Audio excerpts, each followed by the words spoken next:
yang kita sebut Mycobacterium tuberculosis. Tidak hanya terjadi pada dewasa, itu yang perlu diingat.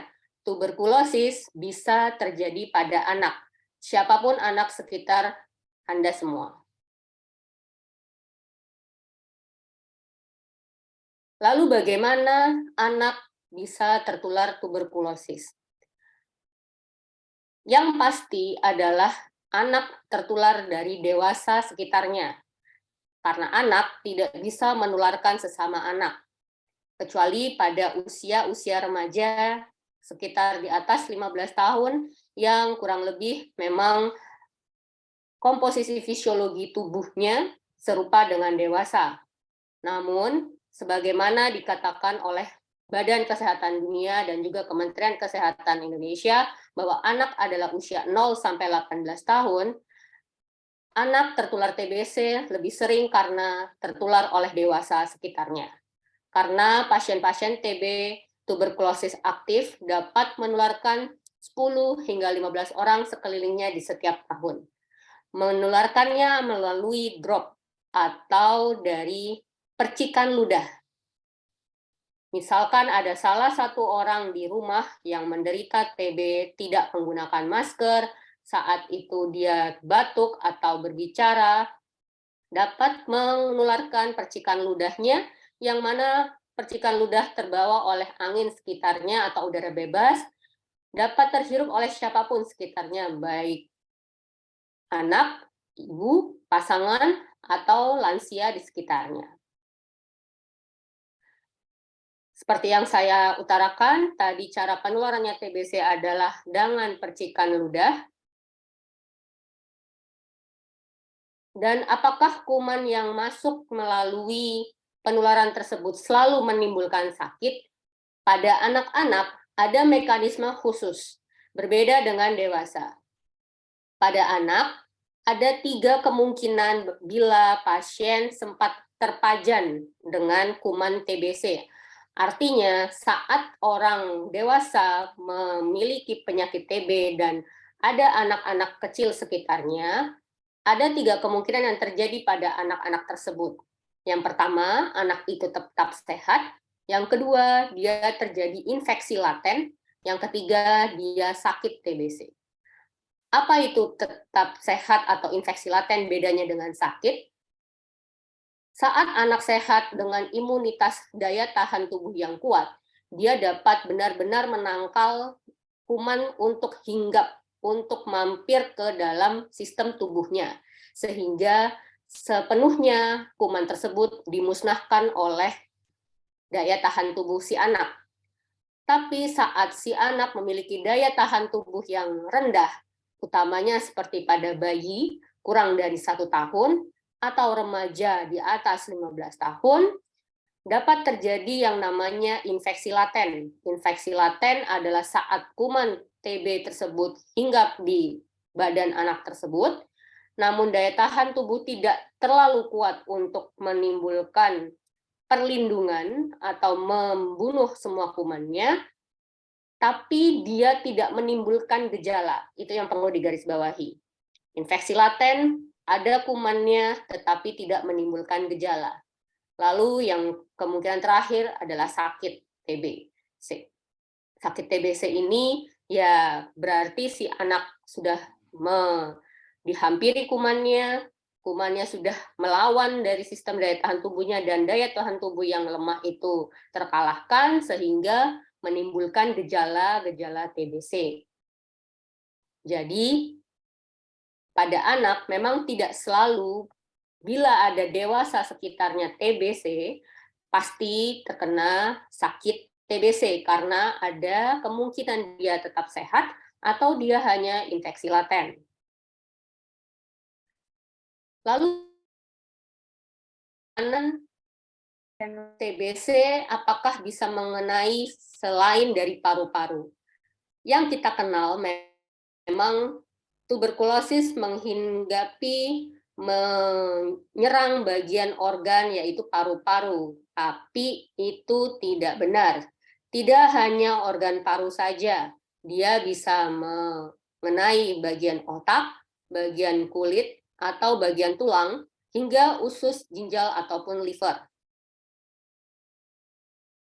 Contoh-contoh dari tuberkulosis atau TBC yang mengenai selain paru atau kita sebut sebagai ekstra paru adalah kulit, TBC kulit di sini, dan juga skrofuloderma di sini, bahwa si kulit menghinggapi bagian lapisan kulit yang daya tahan tubuhnya kurang baik, sehingga timbul infeksi atau sakit TBC pada tempat tersebut. Sedangkan pada TBC tulang, contohnya adalah adanya benjolan di sekitar tulang belakang, ataupun juga bisa pada persendian. Dan mungkin yang sering terjadi pada anak-anak sekitar kita adalah, yang saya sering temui, adalah TBC kelenjar, di mana yang paling sering orang tua amati adalah adanya pembengkakan di sekitar leher. Itu bisa jadi adalah penyebabnya TBC, tapi bisa juga selain TBC.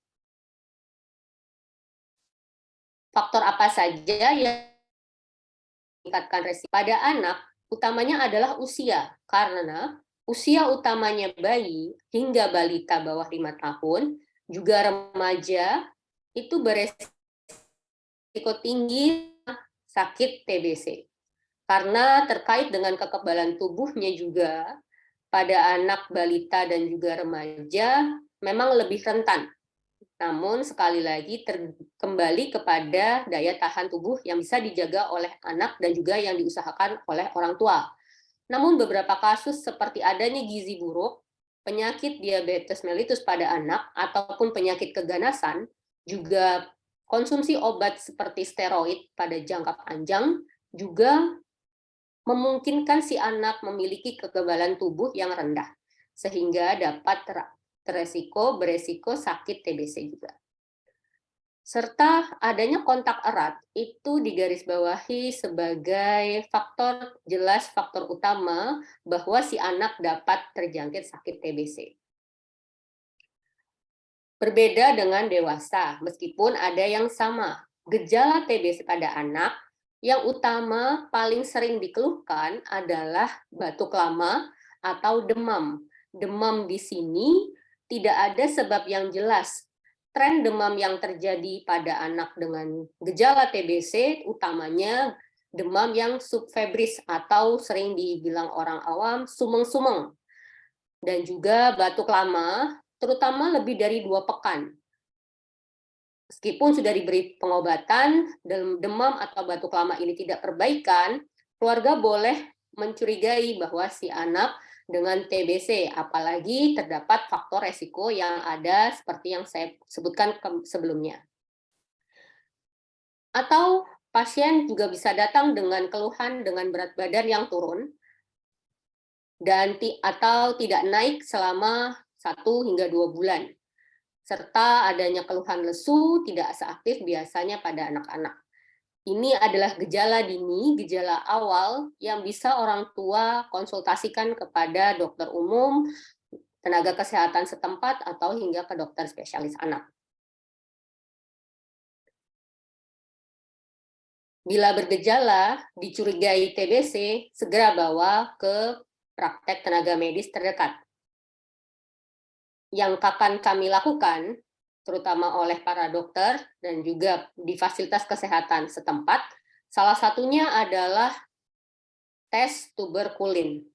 Tes tuberkulin ini pemberiannya hanya diperuntukkan oleh tenaga medis khusus, baik dokter umum ataupun dokter spesialis anak, ataupun juga pemeriksaan darah, yaitu dengan reagen dinamakan IGRA.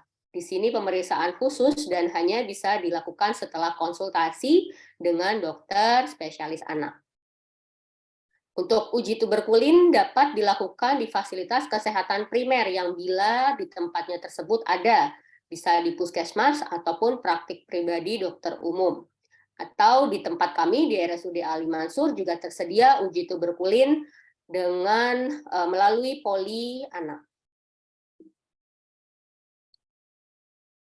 Selain itu, ronsen dada sudah pasti akan kami lakukan untuk mencari apakah fokus utama sakit TBC anak adalah pada paru atau di tempat lain yang kami curigai selanjutnya. Bisa jadi bisa di ekstra paru. Dan juga bila memungkinkan, utamanya pada anak-anak yang bisa mengeluarkan dahak seperti pada anak remaja, kami akan anjurkan lakukan pemeriksaan dahak. Sakit TBC bisa disembuhkan. Ini yang perlu diketahui oleh semua orang, bahwa TBC disembuhkan dengan minum obat dan tuntas. Memang lama pengobatannya berbeda-beda. Ada yang 6 bulan, 9 bulan, hingga 12 bulan. Tergantung nanti dari apa yang kita temukan pada organ yang terjangkit TBC.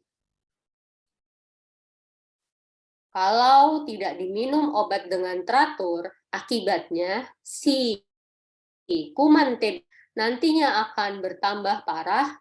Dan yang paling kami khawatirkan adalah kuman ini akan kebal obat. Bila kuman tersebut kebal obat, maka pengobatannya sulit dan juga pasti lebih lama.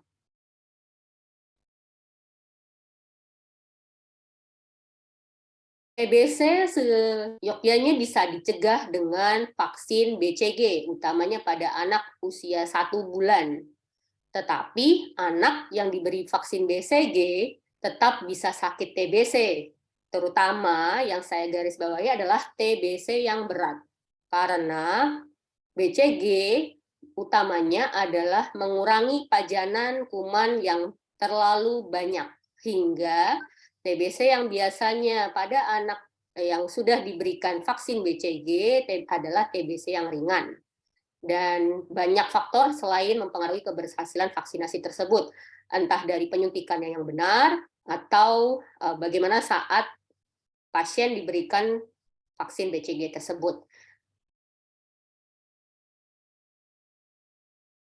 Yang saya katakan sebelumnya bahwa pada pasien dengan infeksi laten, ataupun pada pasien yang sehat, juga dapat diberikan obat pencegahan TBC, terutama pada anak balita yang kontak erat dengan pasien TBC paru dewasa yang berisiko tinggi terinfeksi, ataupun orang dewasa yang punya sakit TBC berat. Mengapa? Karena pada balita, seperti yang saya utarakan sebelumnya, memiliki kekebalan yang rendah. Sehingga meskipun pasien tersebut balita yang sehat ini daya tahannya cukup, kita anjurkan untuk pencegahan TBC dengan obat khusus untuk menghindarkan kemungkinan dia sakit TBC. Misalkan salah satu pengasuh baik nenek, kakek, atau ART, ataupun orang-orang sekitar kita yang ikut mengasuh anak yang dinyatakan sakit TBC paru, anak yang kontak erat dengan TBC harus diperiksakan ke dokter untuk memastikan tadi apakah si anak sehat atau ada infeksi laten atau justru dia sudah sakit TBC. Jika tidak sakit atau sehat, tetap ada kemungkinan pasien diberikan obat pencegahan untuk mencegah kemungkinan dia terjangkit sakit TBC. Ini adalah salah satu contoh kasus berat. Pasien usia 14 bulan, di sini kami tutup untuk menyamarkan identitasnya, menggunakan alat bantu nafas dengan ventilator karena cerita dari ibu yang sakit TBC, namun anak tidak mendapatkan obat pencegahan. Sehingga saat itu Kiara sesak nafas. Yang kami temukan adalah dari hasil ronsennya ternyata TBC paru pada Kiara sangat luas. Hal itu dikarenakan karena Kiara tidak mendapatkan obat pencegahan karena ibu ternyata TB-nya ada TB berat juga, sehingga menularkan TBC tersebut ke anaknya. Regimen obat pencegahan TB sendiri tidak sama dengan obat TBC. Ada 3 macam obat pencegahan saat ini untuk anak-anak. Ada 3 pilihan yang bisa diminum setiap hari selama 6 bulan, atau yang bisa diminum setiap hari selama 3 bulan, atau ada obat juga yang diminum seminggu sekali selama 3 bulan, dan itu nanti komponen obatnya pun berbeda. Nanti akan disesuaikan dengan ketersediaan obat juga di area tersebut dan juga yang cocok dilakukan pemberiannya pada si anak. Yang pasti obat pencegahan TBC penting bila seperti kasus barusan, yaitu kontak erat dengan kemungkinan si balita akan beresiko tinggi tertular, maka sebaiknya diberikan obat pencegahan. Dari efektivitas obat yang dilakukan dari penelitian jurnal internasional dan juga nasional, obat pencegahan TB ini yang diminum secara teratur dapat mencegah, memberi perlindungan setidaknya 60-80% pada si anak. Dan pada anak, TBC tidak menular, terutama untuk yang TBC ringan. Anak hanya bisa menularkan TBC bila TBC paru itu berat, tergantung pada pemeriksaan dahak. Semakin dahak itu positif, akan ada kemungkinan dia bisa menularkan, utamanya pada anak-anak remaja. Sehingga anak-anak remaja yang memiliki adik-adik lebih kecil, ada kemungkinan si adik yang lebih kecil tersebut tertular. Sehingga yang bisa menularkan TBC adalah pasien-pasien anak atau utamanya remaja karena pemeriksaan dahak yang positif atau sakit TBC paru yang berat. Selain itu, kemungkinan yang terjadi saat pengobatan adalah efek samping dari pengobatan TBC tersebut. Contohnya adalah pemberian salah satu obat TBC yang menyebabkan urin atau air kencing berwarna oranye kemerahan karena salah satu dari efek samping obat. Tapi itu masih ditandai, diwaspadai karena memang itu efek samping dari obat selama tidak ada efek samping yang membahayakan. Contohnya seperti yang mata berwarna kuning atau yang sangat pekat airnya. Vaksinasi BCG, sekali lagi saya jelaskan, vaksin BCG digunakan untuk mencegah TBC berat pada anak, dan ini berpengaruh 80% efektifnya. Sehingga jangan ragu pada ibu-ibu yang mungkin masih hamil atau sekitar keluarga yang kita tahu memiliki anak masih di bawah 1 bulan, tolong diberikan, dianjurkan, diajak untuk dilakukan vaksin BCG. Karena sayangnya di Indonesia masih merupakan peringkat kedua internasional atau dunia penderita TBC. Dan tidak semua orang mau untuk memeriksakan dirinya untuk apakah orang tersebut TBC atau bukan. Sehingga kita perlu waspada dengan cara pencegahan. Pencegahan di sini untuk anak adalah vaksinasi BCG. Dan bila sudah terjangkit sakit TBC, bagaimana pengobatan yang dilakukan? Pengobatan yang terbaik waktunya adalah secepatnya dan juga waktu yang khusus untuk meminumkan obat TBC adalah saat perut kosong. Paling cepat 1 jam setelah makan, bisa pagi, bisa malam, tergantung dari kemampuan orang tua untuk memonitor si pasien anak. Lebih mudah yang mana, namun dianjurkan saat perut kosong obat TBC itu diminumkan. Karena penyerapan obat akan semakin lebih baik. Itu utamanya. Untuk monitoring dan evaluasi, ronsen dada pada akhir pengobatan bisa dilakukan, bisa tidak, karena tergantung kondisi pasien sendiri. Bila gejala klinis yang sudah terlihat sudah menuju perbaikan, tidak selalu dilakukan ronsen dada ulang. Dan namun tetap dilakukan evaluasi berkala tiap bulan atau pada 2 bulan pertama adalah tiap 2 minggu sekali, dan setelah 2 bulan dia dilakukan monitoring evaluasi selama 1 bulan sekali, dan dokter yang akan menentukan apakah perlu diulang kembali atau tidak. Namun gejala klinis yang perbaikan juga merupakan salah satu tanda bahwa pengobatan itu efektif berhasil pada si anak. Ini adalah target dari nasional kita. Dari tahun 2030 ditargetkan zero TBC Indonesia, eliminasi TBC di Indonesia. Dan utamanya pastikan anak-anak Indonesia, anak-anak kita, anak-anak sekitar kita mendapatkan pengobatan dan pencegahan TBC yang benar. Kita bersama bisa akhiri TBC. Ini adalah peringatan Hari Tuberkulosis Sedunia, dan itu pada anak. Bila dari Bapak, Ibu ada yang memiliki pertanyaan, boleh diutarakan, akan saya jawab semampunya. Terima kasih. Wassalamualaikum warahmatullahi wabarakatuh.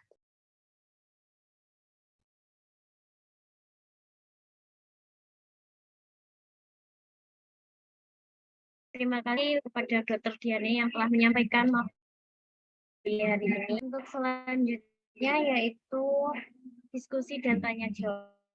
Silakan Ibu yang ingin ditanyakan atau ada yang ingin didiskusikan, kami persilahkan.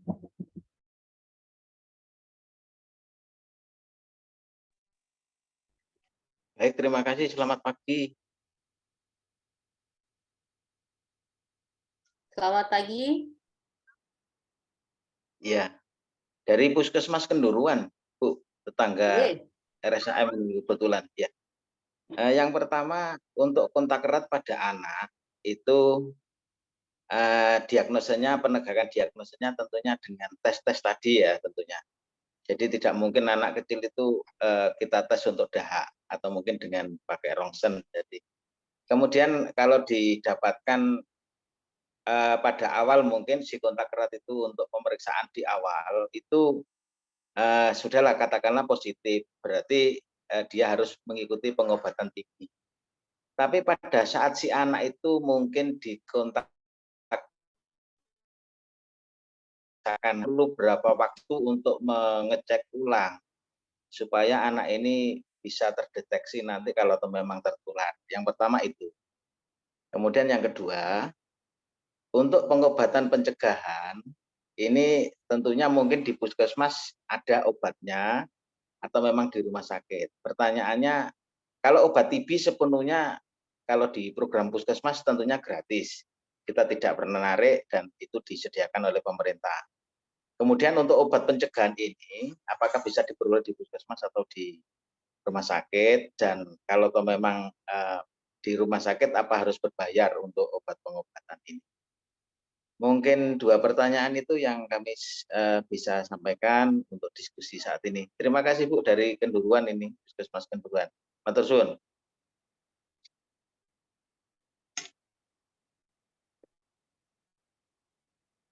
Oke, saya langsung jawab. Oke, jadi terima kasih Puskesmas Kenduruan sudah ikut partisipasinya dalam rangka gelar seluruh nasional ini ya. Kalau untuk menjawab pertanyaan pertama, bila si anak memang kontak erat, utamanya kapan dilakukan pemeriksaan ulang bila yang pertama negatif, seperti itu ya. Yang pasti yang dapat dilakukan si orang tua adalah mengenali gejala yang mungkin terjadi apabila si kontak ini, si pasien ini memang kok hasil pemeriksaan awal negatif, yang dilihat apakah ada gejala seperti demam lama, batuk lama lebih dari 2 pekan, ataupun penurunan berat badan, mungkin hanya berat badan yang tidak naik juga merupakan salah satu ciri dari awal kemungkinan dia terkena TB. Sehingga pemeriksaan dapat diulang dari setidaknya 2 bulan setelah pemeriksaan sebelumnya. biasanya kita punya patokan 3 bulan sekali, karena si kontak erat akan berobat dalam rentang waktu dalam 6 bulan, biasanya pada pasien dewasa atau lebih, dan pada anak, bila paparan kontak itu terus-menerus, sehingga biasanya kita akan mengulangnya dalam 3 bulan sekali. Atau bila terdapat gejala yang tadi lebih awal diketahui oleh orang tua, dapat dilakukan lebih cepat, dengan jarak paling cepat adalah 1 bulan dari pemeriksaan sebelumnya. Itu untuk menjawab pertanyaan yang pertama. Untuk pertanyaan yang kedua, untuk pertanyaan kedua ini memang kita harus mengenali kemampuan dari kondisi daerah masing-masing juga. Sayangnya yang memang saya ketahui di area kita, di Jatirogo sendiri memang belum ada obat pencegahan TB khusus untuk pada anak yang disediakan, yang diedarkan langsung dari Dinkes dari daerah. Tapi harapannya nanti akan diadakan juga. Yang setahu saya memang masih ada di rumah sakit pusat, mungkin rumah sakit Pusma, saya belum mengkonfirmasi apakah itu ada, tapi memang bila ini pengobatan ini memang dianjurkan pada si pasien dengan anak yang memang terindikasi pemberiannya, pasti kita akan laporkan segera, dan kalau perlu kita mintakan ke pusat. Seperti itu. Tapi memang untuk pengadaan ini sendiri, ini multisektoral, sehingga saya harap mungkin nanti ada yang bisa membantu dari pengadaan dari daerah Tuban sendiri, ataupun daerah lingkup Jawa Timur, atau misalkan kita harus minta bantuan dari nasional, dari pusat, itu yang harus kita perbaiki, atau misalkan kita segerakan untuk pengadaannya apabila memang ada pasien-pasien terindikasi. Seperti itu. Ya, baik Bu, terima kasih atas penjelasannya. Sama-sama, Bapak.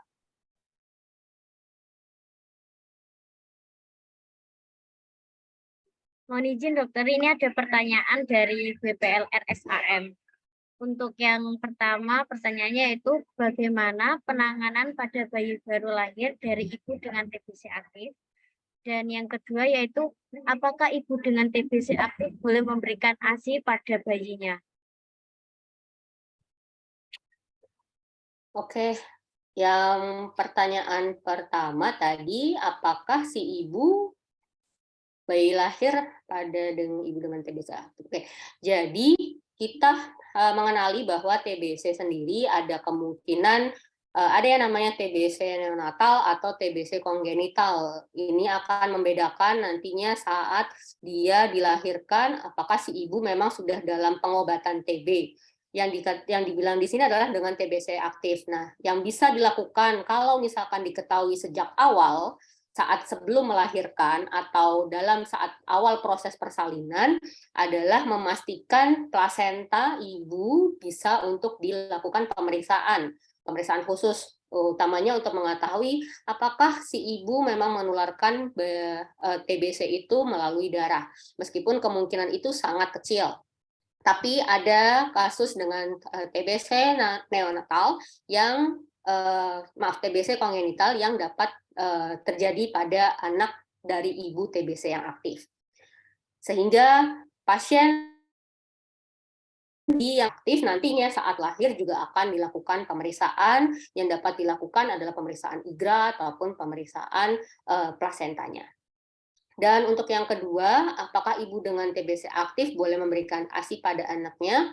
Boleh, dengan catatan bahwa si ibu harus menggunakan masker, utamanya kalau bisa menggunakan N95, yaitu masker yang sangat menutup area mulut dan hidung, saat menyusui langsung, atau bisa menggunakan pompa ASI untuk memompa langsung dan diberikannya melalui botol susu. Sehingga untuk menjawab itu, ibu dengan TBC aktif boleh memberikan ASI dengan catatan menggunakan masker atau menggunakan ASI perahan. Itu untuk menjawabnya. Baik dokter, untuk pertanyaan selanjutnya dari Vivin Hidayati dengan pertanyaan bagaimana cara berinteraksi dengan anak penderita TBC? Untuk berinteraksi dengan anak penderita TBC tergantung usianya kembali. Jadi pada anak-anak yang di bawah remaja, usianya kurang dari 12 tahun, dan biasanya kalau kurang 12 tahun dari nasional dan juga internasional, kemungkinan kuman TBC itu meningkat. Maksud saya begini, jadi interaksi tidak ada batasan pada anak di bawah usia 15 tahun, karena kemungkinan penularan pada anak tersebut sangat rendah. Kalau ada anak di atas 15 tahun menderita TBC aktif, itu yang perlu dilakukan penanganan lebih lanjut. Dianjurkan memang untuk dilakukan pemakaian masker khusus untuk si anak, ataupun melakukan isolasi sementara dari anak-anak yang mungkin rentan terkena. Kalau untuk dewasa sendiri juga memang harus hati-hati juga, karena anak di usia 15 tahun ke atas memiliki fisiologi fungsi tubuh yang hampir sama dengan dewasa, sehingga dapat menularkan pada orang dewasa lainnya. Bila kembali kepada tadi, daya tahan tubuh yang rendah. Sehingga untuk berinteraksi, ya seyogyanya untuk anak yang TBC aktif kurang dari 15 tahun, seharusnya tidak ada masalah, tidak ada batasan. Yang penting orang tua, orang dewasa sekitarnya, anak-anak kecil sekitarnya juga dipastikan memang bukan terjangkit atau menderita infeksi laten TBC tersebut. Dan untuk pasien yang di atas 15 tahun memang dikhususkan, seperti itu. Dokter, terima kasih untuk jawabannya. Dan untuk pertanyaan selanjutnya itu dari TURSAM. Jadi pertanyaannya yaitu, keponakan saya kemarin flu sampai ada benjolan di bagian rahang bawah. Apakah benjolan itu merupakan tanda dan gejala flek paru? Oke, terima kasih pertanyaannya. Kalau untuk menjawab pertanyaan ini harus pasiennya dibawa ke dokter setempat, tenaga medis terdekat, atau ke dokter spesialis anak, karena harus dipastikan apakah benjolan tersebut memang mengindikasikan adanya flek TB atau flek, maksud saya TBC paru. Karena tidak semua benjolan pada kelenjar di bagian leher terutama disebabkan oleh TBC paru. Yang mudah saja bahwa benjolan juga dapat terjadi karena infeksi area tenggorokan atau pilek seperti yang biasa pun juga dapat menyebabkan benjolan. Bahkan saat rambut kita kotor seperti ketombe ataupun ada serangga seperti kutu rambut, itu pun juga bisa menyebabkan adanya benjolan sekitaran leher. Jadi si benjolan leher ini tidak eksklusif karena TBC paru, jadi bisa karena penyebab lain. Jadi kalau ada pasien yang ditemukan, orang-orang sekitar kita menderita benjolan tersebut, boleh dibawa ke tenaga medis terdekat.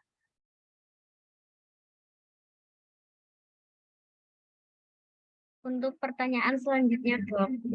Apakah TBC anak bisa menular ke orang dewasa, dan apakah penyakit TBC tersebut bisa kambuh lagi?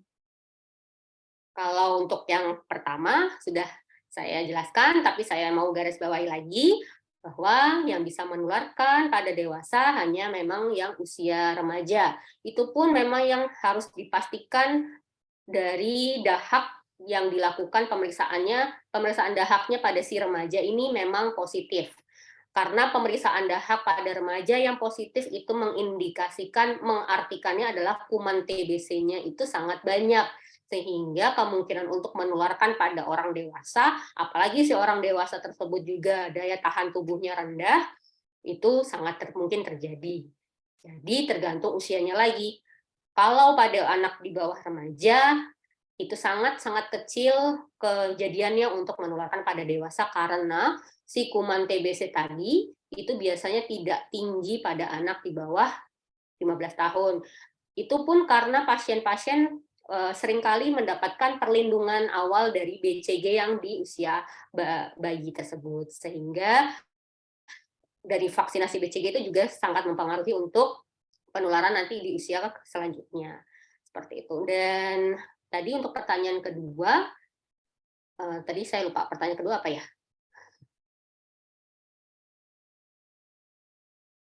apakah penyakit TBC bisa kambuh ya? Gitu ya. Jadi kalau untuk kekambuhan tergantung dari pengobatannya. Kalau pengobatannya selesai dan saat evaluasi terakhir itu dikatakan tuntas pengobatan, kemungkinan untuk kambuh lagi itu rendah. Tapi kalau misalkan memang dia terkena kontak erat lagi, ada kemungkinan si pasien akan terkena kembali. Seringnya pada pasien-pasien anak, misalkan pada anak usia 1 tahun dia terkena TBC karena kontak erat, tapi tidak diketahui dewasa yang menularkannya, meskipun sudah dilakukan pemeriksaan atau misalkan dewasa sekitar yang menolak untuk dilakukan pemeriksaannya, dan dalam tahun-tahun berikutnya masih terdapat kontak erat, akhirnya si anak ini akan ada kemungkinan tertular lagi. Karena kembali ada pasien anak pasti ditularkan oleh si dewasanya.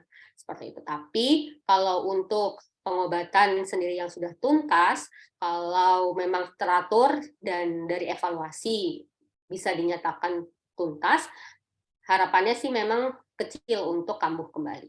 Seperti itu.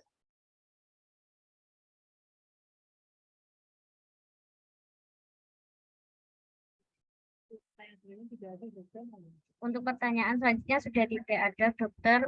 Terima kasih untuk jawabannya. Untuk acara selanjutnya yaitu penutup.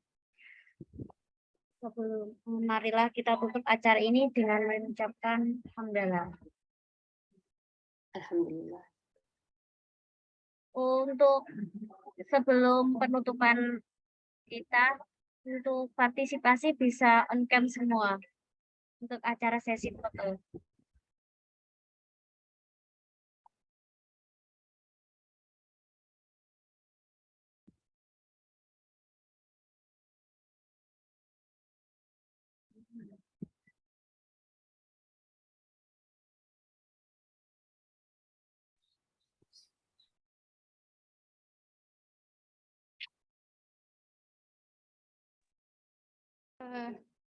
Ya, Bapak Ibu semuanya, kita nanti on cam untuk foto bersama ya, di Zoom ini. Untuk dokter Diana ngapunten, apakah bisa stop share dulu supaya bisa di screenshot? Ya, oke. Apakah bisa stop share dulu? Oh ya, sudah.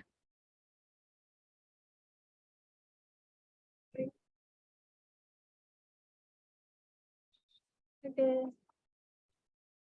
Untuk oke. Nah, ini ampun ya, saya screenshot 1, 2, 3. Apa nggak mau bantu saya? Ya.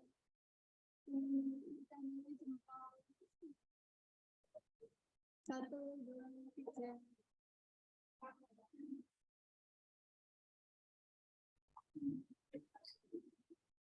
Oke, sampun.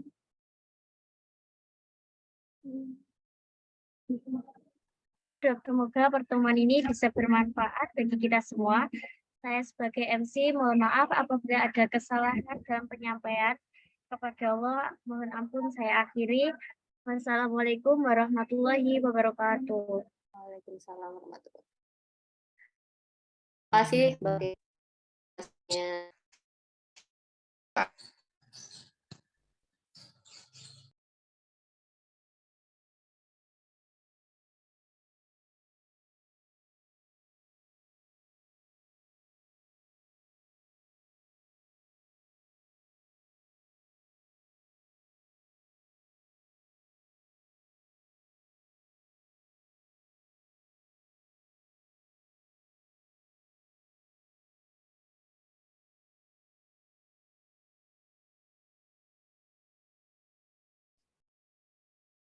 Bapak Ibu dapat meninggalkan ruang room Zoom-nya, tidak apa-apa, acaranya sudah selesai. Terima kasih sudah meluangkan waktu untuk mengikuti penyuluhan pada pagi hari ini.